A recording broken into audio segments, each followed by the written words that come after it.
I want to ask also, this is not a diaspora question, but maybe there are some diaspora angles to it, or you can just take it globally. Social media, sir. What will you say is the impact of social media in our community today? Community being African community and being abroad, of course, you can see both sides of things. You see, part of the reasons why I have this channel is there in the intro to my channel. I'm an independent commentator. Normally, Nigerians will say blogger, content creator, and everything. But you see, only a few people are into the kind of space what you and I are doing, trying to inspect our society and make sure that we evolve to be able to be competitive globally, and also to create a better space for our children and for ourselves in older age. You see entertainment, which is part of life, very necessary. All work and no play makes Jack a dull boy. You will see skits, which is part of entertainment. You will see songs, and you will see nudity. You know what they said, sex sells. You know, you will see profanity in our space. You see those things move fast. The algorithm of all the social media pushes it in millions to people. Some of these things, I wonder, why am I seeing this? Why am I seeing this? Maybe because I browse Nigerian contents. And when you look at the social media influence today, if it is not the backside, if it's not Yansh, if it is not Muriba, don't run, to be run, no, to be, very, very funny things, which also somehow people need a break from their serious work. I'm not saying those content, those ones have their place, but the dominance of such contents, this dominance of such conversations, the dominance of gossip, fracas, fighting and everything, and a lot of things that social media pushes to us or push to us. What is your view on social media in our community, in our country space, and social media generally? I'll start by saying that social media has come to stay. Absolutely. It has its pros and cons, and it depends on how you embrace it and put it into your lifestyle. If you go into the Western world, when do you start using like Facebook? It's age related, Snapchat. But these days now, if you don't monitor your children, they can have 5 Snapchat or social media hanging that they can link into. Now, this wasn't there maybe 40, 30, 20 years ago, but it's taken its huge acceptance, let's say the last 10, 15 years, and it has caused across all things. There are people feeding on it. It's brought about some form of employment, information, and there are some other negative or drawbacks of it. Addiction. I'll tell you a practical scenario. I had a friend of mine in Canada, and he lives in a big house. I think he has 2 boys and 1 girl, and everybody will be in their room. The only way he can seek their attention is if he goes into the Wi-Fi, disrupt it, and everybody will come out. Oh, the internet has gone. I said, yes, I want to see your face. I want to talk to you. It's a family house. Wow. Everybody is engaged with this. Until you disconnect the Wi-Fi, it doesn't get their attention. It doesn't get their attention. You see, that's how far we've gone. Addiction. Wow. Addiction. Wow. And at times, I too have to be corrected at home. At times, because I might be checking my emails, correspondence, but the thing is that you just sneak into it. It's not I have 2 phones, and one of my phones now, I purposely decided not to put Facebook on it because you don't want to be distracted. Because you want to check messages. Okay, not even Facebook, WhatsApp. I just said, no, let me stick with one. Because you want to check your messages, but if you discipline, it takes a lot of discipline. Each time I see certain things about who scores the highest in JAM result or WAEC result, and I look at it, and one of the ones I read was this child, maybe from Redeem or one church or so, the other. All the discipline that the father did was, the testimony that guy gave, the girl or boy gave us, I don't have a phone, for starters. Ooh. Let's talk of social media things. So, wow.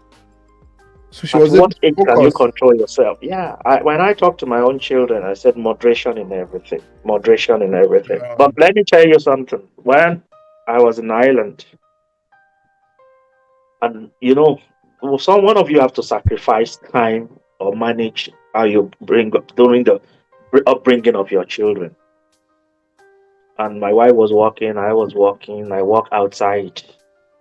And I think my first daughter wasn't up to 13 years. I mean, she needed to have a phone for us to communicate on who picks okay. them at school. Because you can't just, how will you pick, you drop your child at school at 8:30, you pick them at 2:30. What sort of work will allow you to do that if somebody doesn't sacrifice himself or herself, or you don't put in child minding? So those are the sacrifices people make abroad.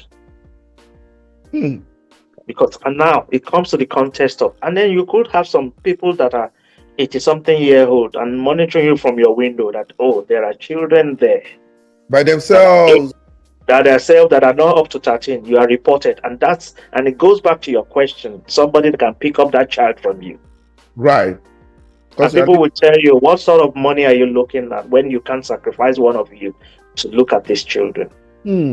to look after them. So it comes in, it's either you pay heavily from your pocket, you invite somebody for a short period. So I was at work recently and I was looking at some people and their child is 1 or 2 years, and I flashed back and I laughed within myself. I said, "Oh, Hmm. why are you laughing?" And I was telling them how old my children are. I said, "I've been in your shoes. You have to do it." I said, "How many children have you?" I said, "Two." I said, "One more for the road." He said, "Most probably." I said, "Well, it's Wow. better you have all of them together and then see how somebody has to sacrifice." Wow. Wow. Awesome. Wow, Doc, I'm learning a whole lot. One of our viewers here is saying, imagine having to switch off Wi-Fi to get attention. It's getting so bad. That's from one of our viewers. I really appreciate our viewers. Today's engagement is another level. Thanks for your contribution. It's really inspiring us out here. I'm looking at the analytics here, and this is an all-time high for our viewers.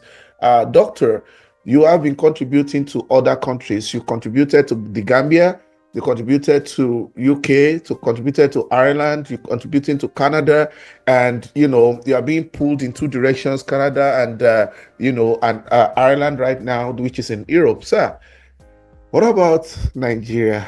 Is Nigeria, what about two things right now? Let me ask about investments generally in Nigeria, in our economic space, and you as a person, because some people, as frustrated as they are that they left, they don't even want to have anything to do with Nigeria. Okay? So, with all your contributing to building other societies, what's your view about diasporans generally contributing to building Nigeria through investments, and yourself? What's your view on investing in Nigeria? Let me leave it at that. So I hope Okay. you. Yeah, I get the question. Based on your background, I'm into health. I think it would be a comfortable space if I want to go home to look at, hospital mentality. It depends, but I will factor it from many angles. My age, how will the society embrace it? A lot of things. Hmm. But lately, it's just like somebody will tell you, if you're going into Nigeria to do something, just avoid electricity, avoid oil, you will survive. Wow. So, I mean, that's another dimension. But you don't have to always do things from where you are. My late mom was an entrepreneur. So, and I learned a lot from that. And I also have a friend who is not, he had a medical background, but he loves entrepreneurship. And he calls it, if I may use that word, Owojo. That means Daily what pay. will be bringing daily Daily pay. earnings for you rather than salary for you. He Hmm. always talks about this. And I look at it. For you coming abroad from diaspora back into Nigeria, what business can you do? You Hmm. look for something that is comfortable. I'll probably say my comfortable space, if I'm to advise people, everybody differs, maybe real estate. I looked at one of Alibaba's interview. Yeah. Yeah. It Yeah. was very inspiring to me. And real estate doesn't mean building a house for rentage. It could be Hmm. building a store. It could be having an event center. It could Yeah, be like having. It you could be having. It could be having an what's it called? A shopping mall. utilities. Exactly. What you just see. Once you can't go home and manage yourself, Hmm. houses will appreciate. They won't depreciate. They can change in appearance and other things. But because the thing is that you're flying today, flying to tomorrow. Are you there to man the business yourself? Yeah, So people, part of real estate is land banking. that is true. Doc, finish your thoughts. Then because I have a rider to that question. Mhm. Yeah, I don't want to I mean, interrupt you. You talk about land banking. Yeah. those are things that are dealing with. You have land structures. There are huge investments that you can come in many dimensions.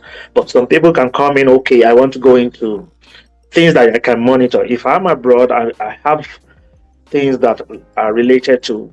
I can bring in cars and sell them. Am I going to wait to sell them? You can't just get the market immediately. Some people go into that. But the list seems endless. I go back into this again. If I'm going home to retire, or somebody is going home to retire, don't let me use myself. And it has an interest in uh, agriculture, poultry, farming.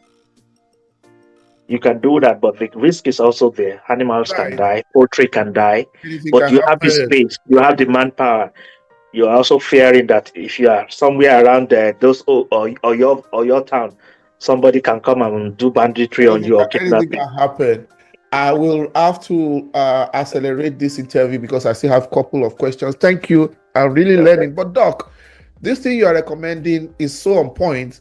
At the same time, I'd like to open the conversation to let you on this, to let you also see the fact that, especially investment in real estate, that's what most of the diasporas are doing recently. Because a lot of people have tried businesses in the past, a lot of people have tried other things, and they have gotten their fingers burnt, especially these car things, shipping containers abroad and everything, and they will just see they can't even recover the capital, not to talk of everything. But as good as real estate is, even people in Nigeria, because of the insincerity in our system, it has been so difficult for a lot of people to put it together.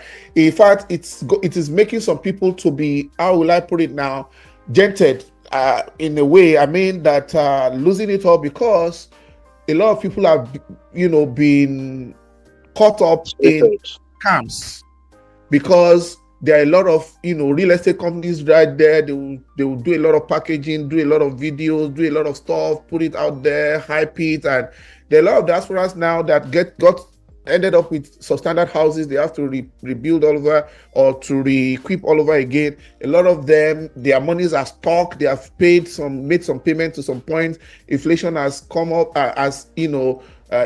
inflation happened at a rate nobody expected. The economy degenerated, and some of those properties are not even delivered. Some of them, a lot of things are happening. Some of them they bought flats in some of this kind of multi-purpose homes, all those kind of things, or those high rises, different things. So it's not even so easy, even though it looks safer, because it can be a passive income investment and you don't have to watch over it every day like doing trading or buying and selling. Are you aware that a lot of diasporas have gotten their fingers burnt in that aspect? And it could Yeah, now yes, I agree with you. I mean, I'm just using that as an example. okay.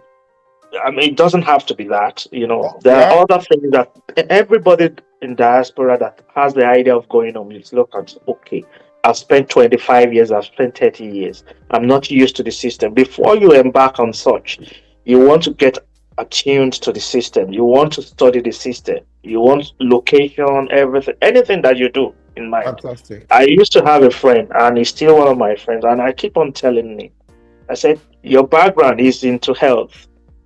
I said, your market is always there. It's a free space. Go, if you go back home.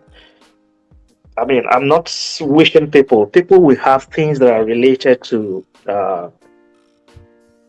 health issues, Right. and you don't need a big space. Absolutely. It precisely is into physical therapy. So Right. people will come. People will come. Yeah. If you retire early, go home, physical therapy, either chronic back pain, CVA patients, Yeah. one thing, incontinence patient, pelvic surgeries, you're recovering them. You All don't of need those. space. All of You those. just retire. And I mean, at that retirement, 60 is the official age of retirement. But abroad, you might work 65, 70. Right. And you're Right. putting in 1 or 2 days of job. It's your passion. You've learned it. You just do it softly. I totally agree with you, Doc. I'm not debunking the real estate thing. Funny enough, despite all the challenges, it is still the most go-to business. It is still the most practicable, realistically monitorable compared to any others, right? So I'm just saying that, okay, I'm just buttressing it that some people might feel frustrated. I think if they have people they can trust that can handle stuff for them and they are very big on documentation and they do their homework very well, it can be safer because the trust quotient is very, very low in our society. I'll chip in 2 questions and I'll please help me see how you can answer this 2 or 3, and then we round off. We just have 5 minutes more on this program. My doc, sir, what advice would you give to your younger self if you had the opportunity to be 25 all over again? And what advice would you give to your younger self? If you look back now, what could you have done differently?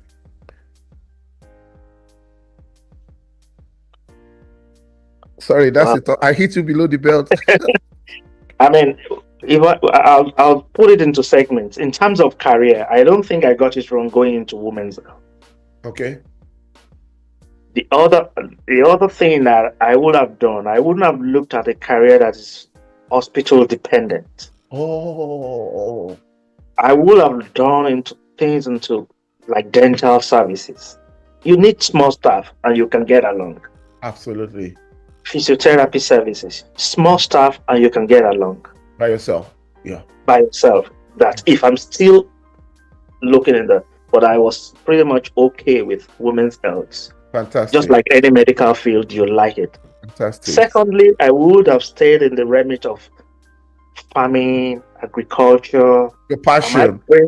Yeah, it was a passion. I knew when I was young, I was rearing rabbits. I did poultry for my aunt. I just said you that time way back, those days. I just love that thing. Apart from being an agri prefect, I love plants, animals. So I would have. I don't know whether it would have worked well, but if God had really said that's my field, I will have gone into it. I love it.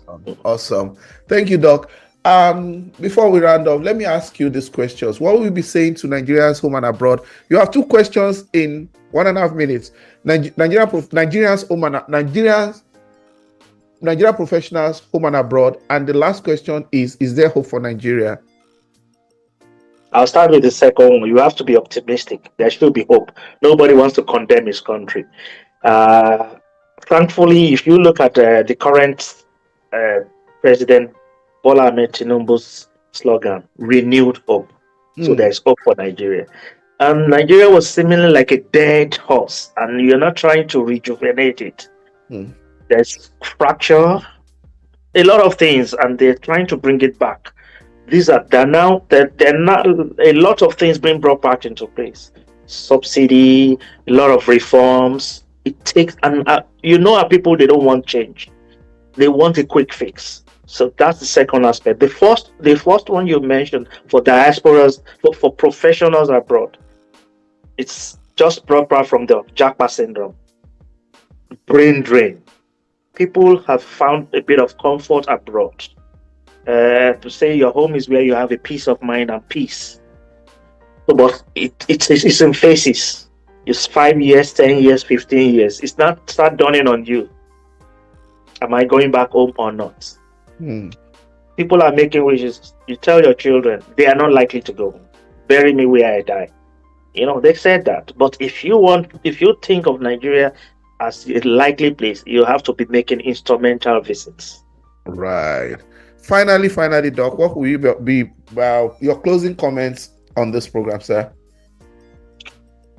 Well, I think I don't have any affiliations to anybody, so I've spoken essentially not only from my background, from my experience, and in trying to advise people. I'm also someone I love mentoring youths. guiding them. Each time I see them, one of my quick questions is, how do you see yourself in 10 years? If somebody jumps into that question and said, no, you're wrong. Before 10 years, what's your immediate, intermediate, and long term? Awesome. Always have that plan. Time Wow. moves fast. That is 3 1 to 8. There's time for everything. And it moves fast. It moves fast. Absolutely. Wow, what a beautiful way to end it there. Thank you, Dr. Adedayo Taiwo. We had the privilege of hosting this doctor who graduated in 1997 from University of Lagos, an alumni of Trinity College Dublin, University College Dublin, and member of the Royal College of Physicians of Ireland. Doc, let me give you 15 seconds. How do you navigate Canada and Ireland? Well, Canada is my home. I still do some few things in Ireland. So, and Canada is, I've also practiced there. So, I mean, it's pretty much home. And that's how things are. I spent almost 13 years in Ireland, and I've spent almost 9-10 years in Canada at the moment. Wow. Thank you, our viewers. That's Dr. Adedayo Taiwo. Before ending this, I cannot end this program without thanking those who are giving us technical support on the background. OMS Consulting, who are into the media management space from end to end, from beginning to the end. They are the ones that are helping me with all of this. I have my daytime job, but they make this possible. OMS will flash their number on the screen. They support me in the background to make sure that the content goes out there. Thank you, Doc, for honoring our invitation, and we hope that when we invite you in future, you will oblige us to unpack more things for us and help our community, sir. Thanks. It's a pleasure, and it's an opportunity to be on this program. I will always be delighted to come back when you need me again. Thanks very much. Absolutely. Thank you, viewers. And that's where we wrap it up on this edition, live interview with Dr. Adedayo Taiwo, an energetic seasoned OBGYN expert, and also someone who has practiced in the Gambia, Europe, and North America, taking care of women. Thank you, and see you on the next one.